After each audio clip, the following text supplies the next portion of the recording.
If you've played through this game at all, one Pokemon that you may have some unexpected trouble with is Marowak, and for good reason. It's now absolutely cracked. But how? It was never that great of a Pokemon, and they didn't even buff up its stats besides a few points in HP. It still only has 80 attack and 45 speed, so how is this thing terrorizing the Hoenn region? First, let's talk about its signature item. The thick club that it has is not just for decoration. It's there to send Pokemon to the same place its mother went. The thick club doubles its attack, so that 80 base power doesn't look so bad, but this is in the base games, and it still sucks. So what has changed? Well, one big change to a certain move has taken it to a different level, but first we should talk about the abilities it gets. It has 3 abilities it can choose from.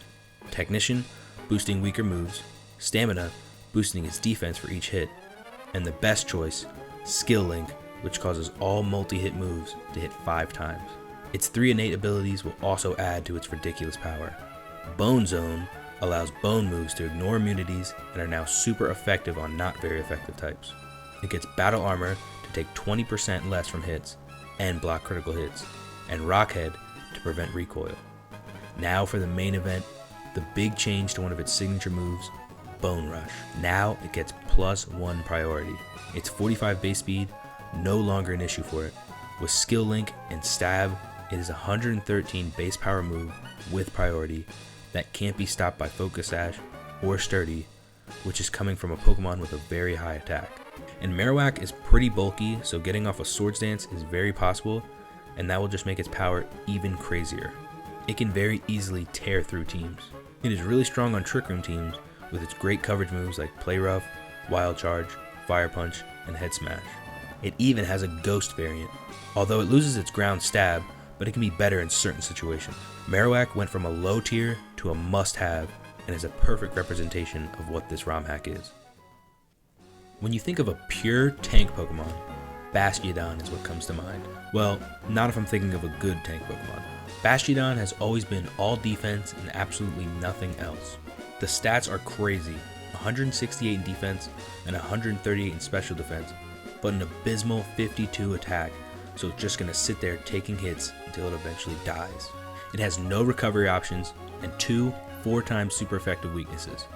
Its stats are all for being a tank, but it doesn't even do that well. So how does Emerald Elite Redux fix this dinosaur and actually make it a solid Pokemon for your team? For starters, it's been given a boost to its HP, making it a little bulkier in the process. It also has been given plenty of very strong defensive abilities that increase its pure tank power.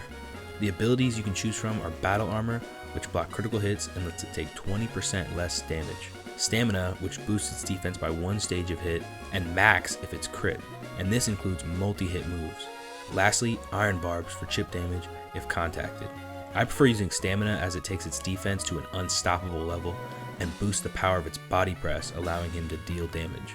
The other 3 abilities, or innates, it will always have are Dauntless Shield, Zamazenta's signature ability, which boosts its defense by 1 on entry, Impenetrable, which means it only takes direct damage, and Primal Armor, which cuts super effective damage in half.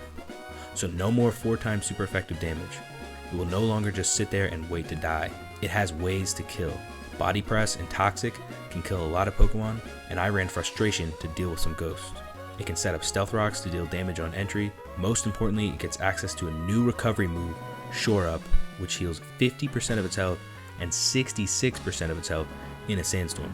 With all the powerful Pokemon in the game, having a tanky Pokemon to switch into that can also put in work is always great to have.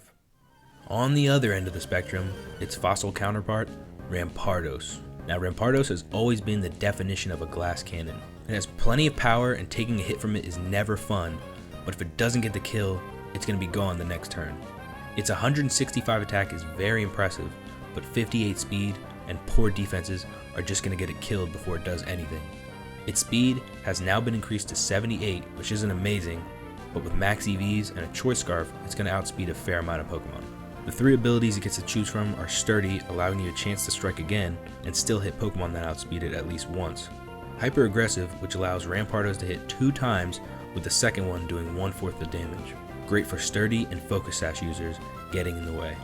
Lastly, Predator, which restores its HP by 25% if it gets a kill. Sturdy and Hyper Aggressive are both great options. The other abilities it always has are Fossilized, which boosts rock moves by 20%, Reckless, which boosts recoil moves by 20%, and Rockhead, which prevents recoil damage. Now if you've been following along, you see just how deadly its head smash move is. Nobody wants any part of that nuclear hit. It gets plenty of other coverage moves like Wild Charge, Ice Fang, Frustration, Close Combat, and Zen Headbutt. It's not going to be a superstar on your team, but it's a really solid Pokemon now, and it's way more reliable than it's been before. Why did they make Vikavolt so slow? It's one of the coolest Pokemon introduced in Gen 7, and it's absolutely terrible. It's not very tanky either, so it's hard to really take advantage of its crazy base 145 special attack, which is the 4th highest of all time for electric types. Using it is such a pain, but luckily the people behind Emerald Redux love this Pokemon as much as I do and have actually made it viable. It now sits at a base stat total of 600, which is the same as a pseudo legendary. Most of the stat increases were given to its speed, which now sits at 109. The 3 abilities it can choose from also help its speed. Speed Boost, giving it a +1 each turn, Aerodynamics, which will boost the speed when hit with a flying move, and Overcharge, allowing it to hit electric types with electric moves super effectively. I prefer using Speed Boost, so it really doesn't have to worry about being hit first. Now its speed is efficient, but its innate abilities add to its power. Swarm, which ups bug moves by 20%, 50% when at 1/3 HP. Levitate, to make it immune to ground and increase its flying moves by 25%. And Electrolytes, which boosts electric moves by 25%. Plenty of great moves like Thunderbolt, Bug Buzz, Rising Voltage, Air Slash, Flash Cannon, and Energy Ball to deal lots of damage. It can also lay down some support with Sticky Webs and Thunder Wave to slow down foes. I liked giving it a Throat Spray, which gives it a +1 special attack after using Bug Buzz. Protect can also be helpful if it needs more speed. Overall, these changes really make it one of the better special attackers you can have and give Vikavolt new life.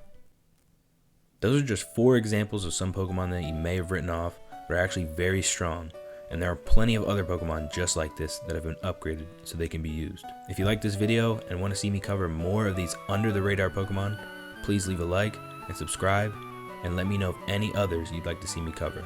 Big thanks to the Emerald Redux Discord for suggestions, and check out some of the other Pokemon I've covered. I'll see y'all in the next one soon. Peace.